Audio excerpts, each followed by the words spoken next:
welcome back to the morning show here on Arise News. And joining us now is Okpe with stories trending around the world. Good morning, Good morning, Leila. How are you? Good morning, Dr. Abati. Hi. Good morning. Tundu, you look fabulous. I want that top. Me too. And good morning to you, viewers. We begin what's trending today in Nigeria. Afrofusion artist Burna Boy has been scheduled to perform in South Africa nearly 2 months after he had vowed not to step foot into the country. The award-winning singer had on September 3rd threatened to boycott the country over the recent xenophobic attacks on Nigerians in the wake of the heightened tensions between citizens of both countries and heated protests against South African brands stationed in Nigeria on account of the attacks on Nigerian citizens living in South Africa. Burna Boy had fired a barrage of tweets and vowed never to visit the country unless issues were resolved. Nigerians and South Africans have taken to Twitter to share their views on his participation. I mean, you know, as an artist or as a celebrity, it is your responsibility to actually either create awareness for issues. I mean, Burna Boy, when the xenophobic attack happened in South Africa about 2 months ago, took to his Twitter to talk about the fact that he also had faced some xenophobia while he was in South Africa, I think in 2017. And while he was tweeting, I think an artist, AKA a rapper in South Africa, also twittered that some xenophobic words on Twitter, and Burna Boy attacked him. So now that this information has come out that he's going to be headlining a concert in South Africa, even though Burna Boy has not come out to say that he would attend, AKA had gone to Twitter to attack him back, saying that, well, I'd like to see this artist come to South Africa and put his hands on me. Well, that's the issue on social media, and that's what people are talking about between both of them. But I think that at the end of the day, the concert itself, I think it's a positive concert because it's titled Africa Unite concert. And I think that it's his responsibility also to attend that type of concert to create awareness for the unity of Africa. That's my take on it. Entirely, you know, within his right to make his own personal choices and to make business decisions. But what is established with regard to the xenophobia problem in South Africa is that many artists, you know, from Nigeria to Zimbabwe, your friend, Tiwa Savage too, you know, had made political statements to express their objection at a time, you know, the matter was at its very peak. So I think we should encourage artists to continue to show social consciousness, to show political consciousness, as you have seen with Burna Boy and with Tiwa Savage. But if he decides, you know, to go ahead with this particular concert, as I said earlier, it's entirely his choice to make, and that does not diminish him in any way whatsoever. Well, the controversy is the fact that he actually said he was never going to go to South Africa. So that's the controversy. Yes, but does he have the right to change his mind? Yes, well, if you have a right to, you come out and you make a statement as well. You don't just, because you're in a position. I think you're always diminished when you flip-flop. You must have the courage of your conviction. Exactly, and that's what AKA is talking about, and that's what he's doing. He's taunting him for backtracking. For telling him to calm down at AKA. You went all out. You said you haven't been back to SA since 2017. You urged other Nigerians not to go back to SA. So I am quite surprised that he has taken this decision regardless. Well, we don't know yet because he hasn't come out to say that he will attend. It was just a South African news website that twittered the information that he will be headlining the event. I think it's a great concert. I encourage him to attend. I think he should because, he I mean, the concert is... political point, and if he changes his mind, it's still in order. He can go ahead and attend, but he must address the fact that he has I agree with you. Exactly. Don't just sweep it under the carpet. Absolutely. You know? I agree with you. Well, let's head over to New York now, still under entertainment. The premiere of Very Ralph, the first documentary portrait of fashion icon Ralph Lauren, which reveals the man behind the icon and the creation of one of the most successful brands in fashion history, was held yesterday in New York City. The premiere had in attendance celebrities and family members who had great things to say about the fashion trailblazer. Let's take a listen. Whenever I would go into some of the design studios for them to try the stuff on me, it was like, how did you know this is the next it? You know, he always knew, like, he was ahead of the hit, you know, before it even hit. And then when it did hit, everybody was like, oh, wow. But me being the face of the brand at the time, I got to see a lot of the stuff before it hit the street.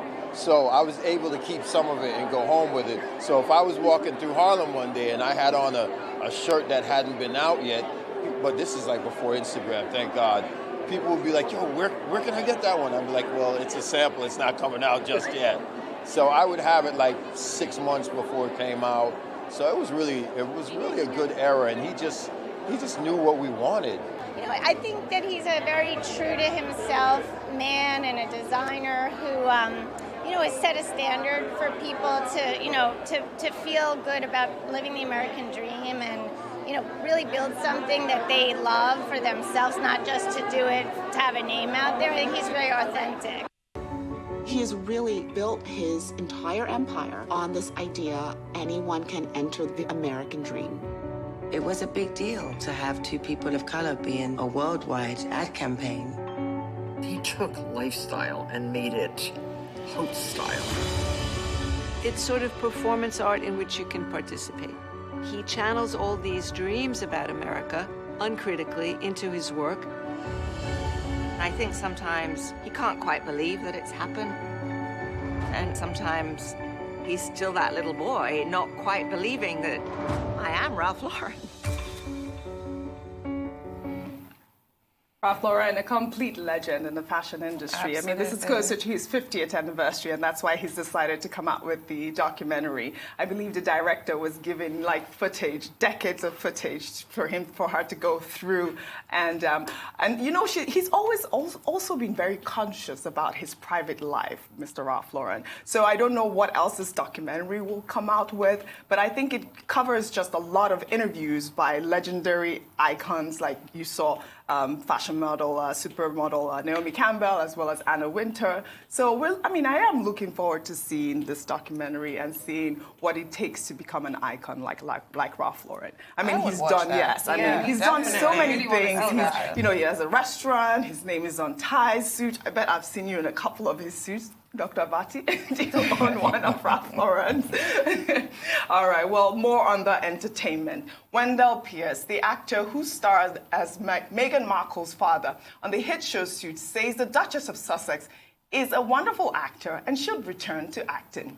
Wendell reckons she break protocol and get back to her craft. In fact, he has even worked out her returning role, which he calls a charity version of the play Love Letters by A.R. Gurney. Take a listen. I actually think she's a wonderful actor, and I know it may break protocol or whatever, but I would hope that she gets back to doing some acting. I suggested that they do Love Letters. It's a great play by A.R. Gurney. That she and the Prince could do that for one of their charities. I think it would sell out immediately, and she would be able to do some acting, you know, with her beloved. And it's a wonderful play where two actors read the love letters between these two writers. So that would be great. So The Duchess of Sussex and Prince Harry in Love Letters by A.R. Gurney. I think this is hilarious. I mean, I feel like they're just in the public eye enough. I don't think we want to see them in any movies or any plays. But she might do it because she's a barrier breaker. And Prince Harry went to see Hamilton and took the stage and sang a song. Yes, I remember that. So he's very comfortable at the stage. You never know. Also, this love letter is really a safe one that I think that everybody will be surprised. After all, really not the two of them have been classified as the most modernizing couple in the royal family. I think they should take it easy on the publicity, though. That's all I do too. But you know, they clearly don't think that. They're going full steam ahead. I remember Grace Kelly wasn't allowed to act when she married Prince Rania, so Meghan Markle might break that. Well, let's see what she's going to do. Crossed. I would love to see that. Okay. All right. I don't know if we have one.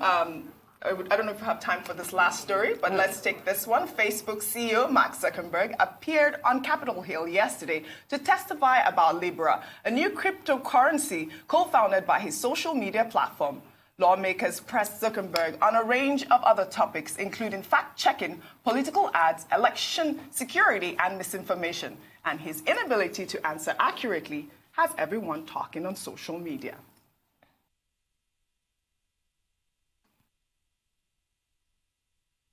Voted for the Green New Deal. Sorry, can you repeat that?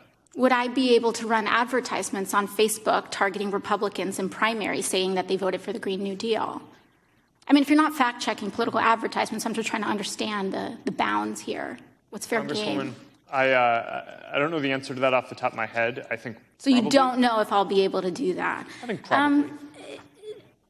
Do you see a potential problem here with a complete lack of fact-checking? Oh dear. Well, thank you, OJ. OJ, thank you very much. I'll see you guys tomorrow. Yes.